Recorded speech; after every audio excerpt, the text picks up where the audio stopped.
కేంద్ర మంత్రి కిషన్ రెడ్డికి తెలంగాణ మాజీ మంత్రి కేటీఆర్ బహిరంగ లేఖ రాశారు. సింగరేణిలో జరిగిన 1600 కోట్ల భారీ కుంభకోణంపై వెంటనే విచారణ జరిపించాలని డిమాండ్ చేశారు. సింగరేణి సంస్థ ప్రకటించిన నిల్వల నుంచి సుమారు 40 లక్షల టన్నుల బొగ్గు ఎలా మాయమైందని ప్రశ్నించారు. తాజాగా 1600 కోట్ల బొగ్గును రేవంత్ రెడ్డి మాయం చేశారని ఆరోపించారు. స్టాక్ యార్డుల్లో ఉండాల్సిన బొగ్గును అప్పనంగా అమ్ముకున్నారని మండిపడ్డారు. కాంగ్రెస్ ముఖ్యమంత్రి రేవంత్ రెడ్డి అధికారంలోకి వచ్చిన తర్వాత సింగరేణి వరుస కుంభకోణాలకు కేరాఫ్గా మారిందని లేఖలో తెలిపారు. నైని కుంభకోణం నుంచి మొదలుకుని వందల అక్రమాల విషయంలో కేంద్రం నుంచి స్పందన లేదన్నారు కేటీఆర్.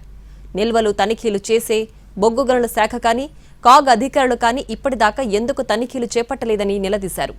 ఈ అంశాన్ని తమ పార్టీ లేవనెత్తినా కేంద్రం నుంచి స్పందన లేదన్నారు. సింగరేణి బొగ్గు తెలంగాణ ప్రజల ఆస్తి అని, కేంద్ర రాష్ట్ర ప్రభుత్వాలు కలిసి సింగరేణిని మనుగడ్ని దెబ్బతీస్తున్నాయని ఆందోళన వ్యక్తం చేశారు. కిషన్ రెడ్డి, రేవంత్ రెడ్డి మిలాఖత్ లేకుంటే వెంటనే విచారణ జరిపి చర్యలు తీసుకోవాలని కోరారు. కేంద్ర ప్రభుత్వానికి చిత్తశుద్ది ఉంటే వెంటనే ఒక అఖిల పక్షాన్ని ఆయా గనుల వద్దకు పంపాలని బీఆర్ఎస్ పక్షాన డిమాండ్ చేశారు కేటీఆర్.